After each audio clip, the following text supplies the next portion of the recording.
Henrietta over here, and Henrietta has a contract with me to pay back to me some things that she did to me, let's just say in Israel. And she was supposed to be my best friend. She was supposed to help me and be supportive, etc. And she comes in and she tries to be my friend, but what does she do? She does what she did in the Israeli lifetime. She talked behind my back, and she betrayed me. So she went backward to old habits. And she forgot the promises and the covenants. She forgot the contract.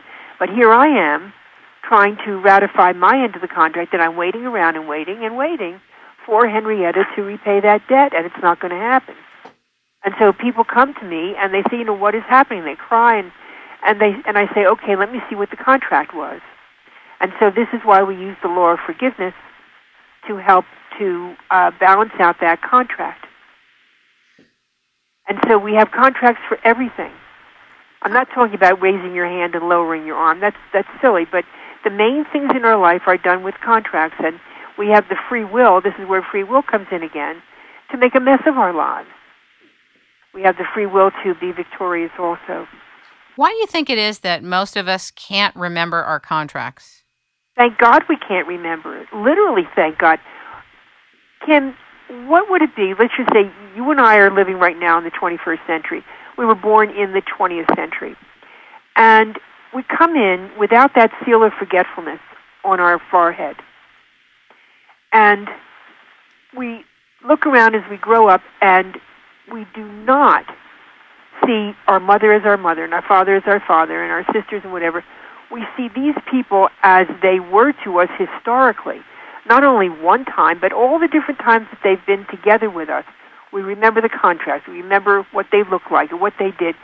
You would be insane in minutes. You wouldn't know what time period you're living in. You wouldn't know what language to speak, what religion you were going to follow. You wouldn't know anything. We would all be quite crazy. And civilization would have collapsed aeons of time ago if we didn't have that seal of forgetfulness. Thank God, literally thank God, that we can start anew, and that we can look at people, give them a brand new sheet of paper to write on with us. We have the opportunity, and that still small voice of conscience inside us that's connected to our soul says, wait a minute, you better do this properly with Murgatroyd. You better do this in a better way and speak to her in a nicer tone, and you need to do this and this with your daughter or this and this with your son. Why do we incarnate then? My understanding from your work is that we choose to incarnate. Is it a choice? Of course it is. Why? We have a choice because that's part of free will. There was a woman who came to me. I don't know if I told this story the last time. She came to me and she said, Roberta, I just don't connect with anything on this planet. No one seems familiar to me. I don't even know whether this reincarnation thing is truth or not. I'm trying to understand. I just don't know anyone. No one's familiar. I've traveled. No place is familiar to me. I feel like I'm just alone on this planet. And I said, well, just a minute, calm down. I looked at her records and I saw exactly what the problem was. And I said, darling, this is the first. I call everybody darling. At my age, you can do that. So no worries. I said, look, I've never seen this before, and I will probably not see it again. And she said, what is it? And I said, dear one, you have not reincarnated in over 1 million years. And there was a silence at the end of the phone. I said, are you okay? She said, that makes sense. I said, well, let me tell you why, because you were afraid. 1 million years ago, you were not even living on this planet, and you wanted to incarnate here, and you got cold feet. You saw what was involved on planet Earth, and you said no, and you kept saying no, opportunity after opportunity, and no one is forcing you, and no one ever forced you to reincarnate, but you knew that you had to work with the promises and the covenants that you made to God Almighty to grow and to learn. See, that's the whole reason to reincarnate, because we want to learn, we want to grow, and we want to go literally back to God in our pristine form, in our pure, wholly understandable form, being not only fully functional, but to be what would be called a co-creator with God. That means we have to master everything. Okay. There are going to be people listening who are very positive people who still may say in the back of their minds listening to this, then explain Hitler. Tell me the contract Hitler made. Tell me how that was acceptable, and tell me how that works in the context of karma that you're translating. What would you say? I would say the same thing. First of all, Hitler was never supposed to come in to do what he did. Hitler, this is the truth, sadly. Hitler did not come in to do all of that.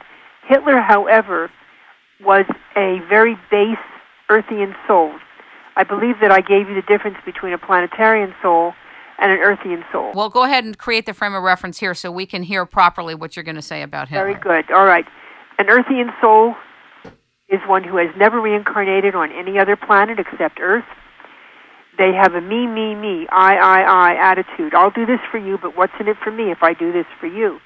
They do not come for Akashic readings. They believe in the doctrine of monolife. When you die, that's it. You go to heaven or to hell, whatever. And there's nothing out there but oblivion. You either believe one of the three things, heaven, hell, or oblivion. And so make the most of everything now. And so money and things and success in the definition of money and things are the way in which we term ourselves brilliant and successful.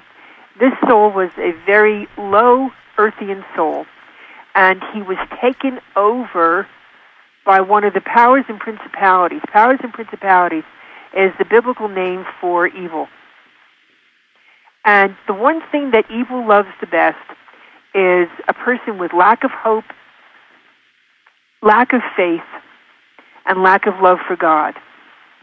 And these were the things that were sadly in the soul that we call Hitler, in his life. And they took him over totally.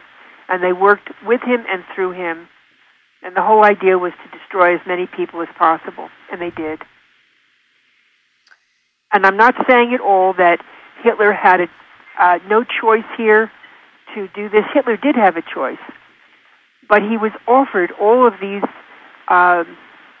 perks, power and money and glory being above them all. And that's what evil does. Evil offers those three things. But that evil in this context, for example, and I know this is a very painful context, so I know it's a volatile context, even though we're talking about it. But what you're referring to as evil worked through other beings, other souls, to commiserate with him, to carry out the Third Reich. That's right. Sadly, there are many, many souls on this earth who are earthian souls. Remember, 99.999% of all the souls on earth at any time are earthian souls. Right now, there are more planetarian souls than there ever have been, but still it's an extremely low number because of where we are in the history of time. Now, let us just suppose that listeners have come in and they think that they understand the principles of what you're talking about. They connect to it. They've thought about it before and they could see that, but maybe they don't connect with your storyline about it or what you're calling as truth. They may hear it as just your take on it rather than the truth. So my question to you is, what does this have to do, for example, with karma with groups? Did those that participate in the Third Reich, for example, is that karma with groups?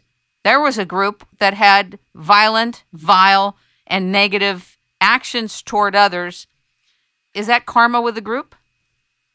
You've asked several questions here. So the first question, the answer to it, is that, yes, it was their free will to make a decision to join that which was negative. And with the promise that Germany was going to be strengthened economically. Remember, the reason why all this took place was because evil said, I'm going to fix the poverty, I'm going to fix the lack of money. I'm going to fix all this, just follow me. Right, the conditions at that time there were resonating for a rally for something, to fix it.